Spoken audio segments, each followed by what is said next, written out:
Hello students, JEE और NEET में अभी टाइम है तो हम एक काम करते हैं, क्रैश कोर्स सीरीज को कंटिन्यू करते हैं। क्रैश कोर्स सीरीज में जो इम्पोर्टेंट टॉपिक्स हैं हम लोग वो डिस्कस कर लेते हैं, उनको एज सुन एज पॉसिबल ख़त्म करते हैं ताकि बोर्ड्स के बाद हमें रिवीजन के लिए आराम से 15-20 दिन में हम पूरी फिजिक्स को कवर अप कर पाएँ, हमारी जेई के लिए और हमारे नीट के लिए। तो उसी सीरीज में बच्चों स्टार्ट करने जा रहे हैं communication system.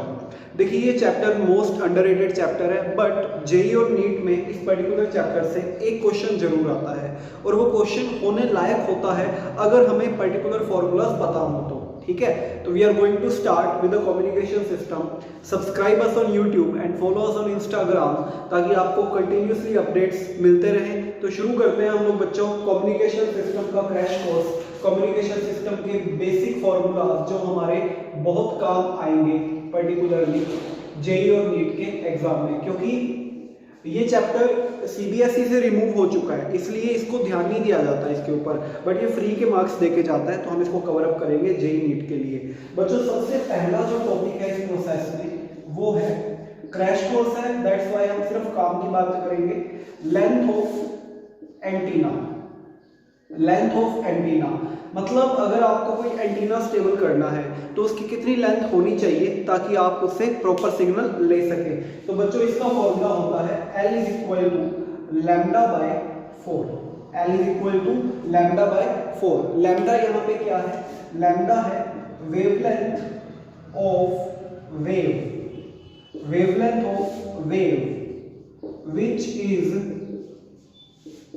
Used to communicate, which is used to communicate। जिस पर्टिकुलर वेव का यूज आप कम्युनिकेशन के लिए कर रहे हैं उसका वेवलेंथ कितना है आप लैम्डा से निकाल सकते हैं। आप इस फॉर्मूला को ऐसे भी लिख सकते हैं बिकॉज आपको पता है nu is equal to c by lambda. ये फॉर्मूला हम लोग पढ़ते आ रहे हैं काफी पुराने टाइम से। तो एल को आप यहाँ पे इस वे में भी लिख सकते हैं। आप लैम्डा की वैल्यू यहाँ से सी बाय न्यू लिखेंगे तो क्या आ जाएगा बच्चों? सी बाय 4 न्यू।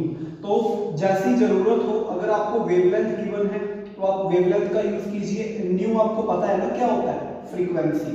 अगर आपको फ्रीक्वेंसी गिवन है तो आप किसका यूज कीजिए?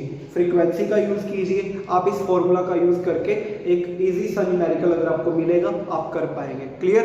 नोट कर लो इसको जल्दी से। चलते हैं कंसेप्ट नंबर 2 की तरफ। कंसेप्ट नंबर 2 देखेंगे। एंटीना से ही रिलेटेड अगला कंसेप्ट बताऊंगा आपको मैं, that is power loss in antenna. ये जेई में 2 बार डायरेक्टली आया हुआ है, पावर लॉस इन एंटीना। भी एंटीना के अंदर पावर लॉस कितना होता है? एंटीना का बच्चों दूसरा नाम एरियल भी होता है, तो कई बार आपको एरियल के नाम से भी टर्म मिल जाएगा। तो एंटीना का जो पावर लॉस है वो इस पर्टिकुलर फॉर्मूला से डिसाइड किया जाता है, P proportional to L by lambda whole square. मतलब जो पावर लॉस है बच्चों वो L स्क्वायर के प्रोपोर्शनल और लैम्डा स्क्वायर के इनवर्सली प्रोपोर्शनल होता है। तो डिपेंडिंग अपॉन द सिचुएशन आपको एक चीज कांस्टेंट कर देंगे, दूसरी वेरी करवाएंगे। आपका फॉर्मूला तैयार हो सकता है कैसे? या तो आप यूज कर सकते हैं P1 by P2 L1 square by L2 square, अगर लैम्डा कांस्टेंट है तो। ठीक है, या आप यूज कर सकते हैं P1 by P2 lambda 2 by lambda 1 whole square, ये भी यूज कर सकते हैं। ये कब यूज कर सकते हैं? जब L कांस्टेंट है तो देख लेना बच्चों सिनेरियो क्या चल रहा है। डायरेक्टली कई बार इसको इन पर्टिकुलर किसी से भी एक सिंपल सा न्यूमेरिकल आपसे पूछा जा सकता है। तो एंटीना के ये 2 मेन कंसेप्ट हैं जिन पे न्यूमेरिकल्स आते हैं। होप आपको ये दोनों कंसेप्ट क्लियर हुए होंगे। पहला L is equal to lambda by 4 और दूसरा P proportional to L by lambda whole square. Clear? चले आगे। नाउ हम चलेंगे तीसरे कंसेप्ट की ओर, तीसरे न्यूमेरिकल कंसेप्ट की ओर। एंटीना के अंदर 2 बातें हो चुकी हैं। अगला जो टॉपिक है बच्चों वो है line of site. Line of site देखिए डिटेल की हमें जरूरत नहीं है क्योंकि हम क्रैश कोर्स कर रहे हैं और हमें बेसिक फॉर्मूलाज पता लग जाए हम न्यूमेरिकल कर सकते हैं। लाइन ऑफ साइट बच्चों एक तरह की डिस्टेंस होती है, ये मैं आपको क्लियर कर दूं, जिसका फॉर्मूला क्या होता है बच्चों? जिसका फॉर्मूला होता है D is equal to √2RH।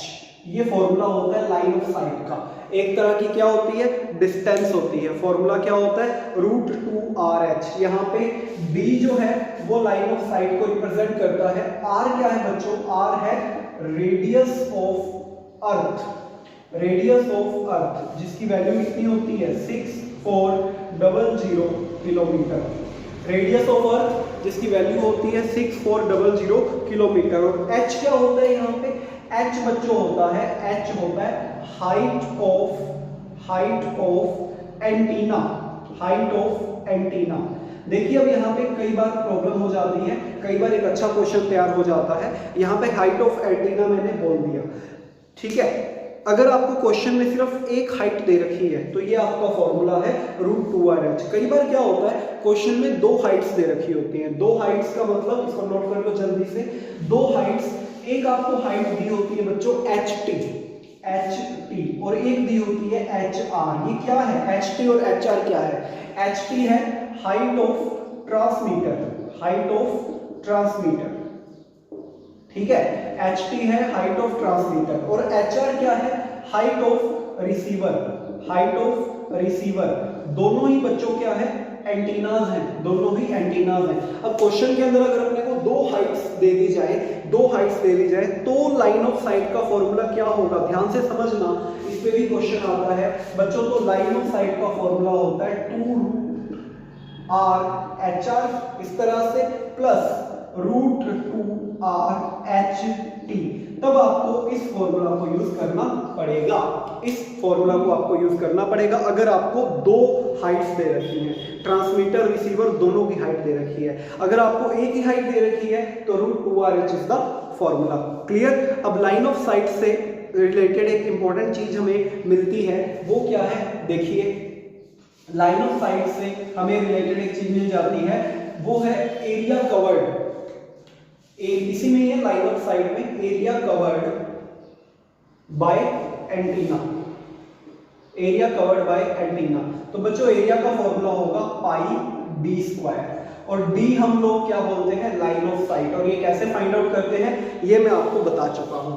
Clear. यहीं से एक और फॉर्मूला आ जाता है बेनिफिशियल पॉपुलेशन, बेनिफिशियल पॉपुलेशन। ये क्या है, देखिए मान लीजिए आपने एक एंटीना तैयार किया, वायर उससे बिठा दी, आपसे पूछा गया इस पर्टिकुलर वायर से कितनी पॉपुलेशन बेनिफिट हो जाएगी, कितनी पॉपुलेशन को आउटपुट मिलेगा, कितनी पॉपुलेशन को रिजल्ट्स मिलेंगे। तो थिंग इज बेनिफिशियल पॉपुलेशन। इसको कैसे करेंगे बच्चों, एरिया जो आप ऊपर निकाल चुके हो इनटू पॉपुलेशन डेंसिटी, ये आपको न्यूमेरिकल में दिया होगा।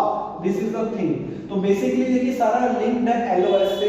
पहले आप LOS निकाल सकते हैं, अगर LOS पूछा है, लाइन ऑफ साइट पूछी है, फिर एरिया निकाल सकते हैं πd² से, फिर आप क्या निकाल सकते हैं, beneficial population area into population density का यूज करके। क्लियर। तो आपको यहां तक कम्युनिकेशन सिस्टम के इंपॉर्टेंट फॉर्मूलाज क्लियर हो गए होंगे। क्या क्या पढ़ लिया, length of antenna, power loss in antenna and line of site, और उसका जो लिंक है एरिया कवर्ड से और बेनिफिशियल पॉपुलेशन से जो लिंक है हमने वो डिस्कस कर लिया है। क्लियर। चलिए नोट कर लेना इसको आराम से, तेज लगे तो पॉज करके नोट कर लेना, ठीक है। अगला नेक्स्ट, यहां तक कोई डाउट हो तो कमेंट बॉक्स में छोड़ सकते हो। नेक्स्ट देखिए अगला है बच्चों क्रिटिकल फ्रीक्वेंसी, क्रिटिकल फ्रीक्वेंसी।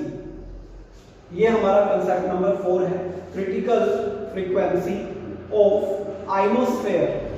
आपने पढ़ा होगा कई तरह के स्फेयर है, आइनोस्फेयर है, टेट्रोस्फेयर है, कई तरह के स्फेयर्स हैं। बेसिकली अर्थ के ऊपर जो लेयर्स होती हैं, आइनोस्फेयर्स का जो क्रिटिकल फ्रीक्वेंसी का फॉर्मूला है, ध्यान रखना डायरेक्ट न्यूमेरिकल आ सकता है, ये होता है 9√n मैक्सिमम।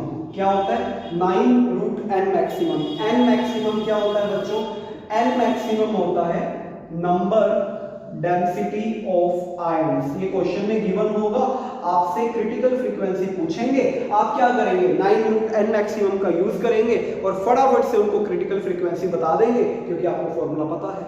तो critical frequency nu equal to 9√n maximum. Clear. This was the concept number 4 from communication system, जिस पे न्यूमेरिकल आ सकता है। चलिए कंसेप्ट नंबर 5 की तरफ चलते हैं, पॉज करके नोट कर लो। कंसेप्ट नंबर 5 कंसेप्ट नंबर 5 है बच्चों मॉड्यूलेशन इंडेक्स। बहुत सुना है इसके बारे में और बहुत क्वेश्चन इसके ऊपर आए हैं। मॉड्यूलेशन इंडेक्स बच्चों इसके दो फॉर्मूलाज हैं, आप अच्छी तरह समझिएगा उन दो फॉर्मूलाज को। पहला फॉर्मूला है बच्चों mu equal to AM by AC, इसको याद रख लेना। मैं अभी आपको AM और AC का मतलब बताता हूँ, ज्यादा डीप में नहीं जाएंगे, ज्यादा डिटेल में जाने की जरूरत नहीं है, आप फॉर्मूला ध्यान रखिए। और दूसरी इंपॉर्टेंट बात, इसकी वैल्यू बच्चों हमेशा 1 से कम आती है, हमेशा इसकी वैल्यू 1 से कम आती है। AM upon AC। AM क्या होता है?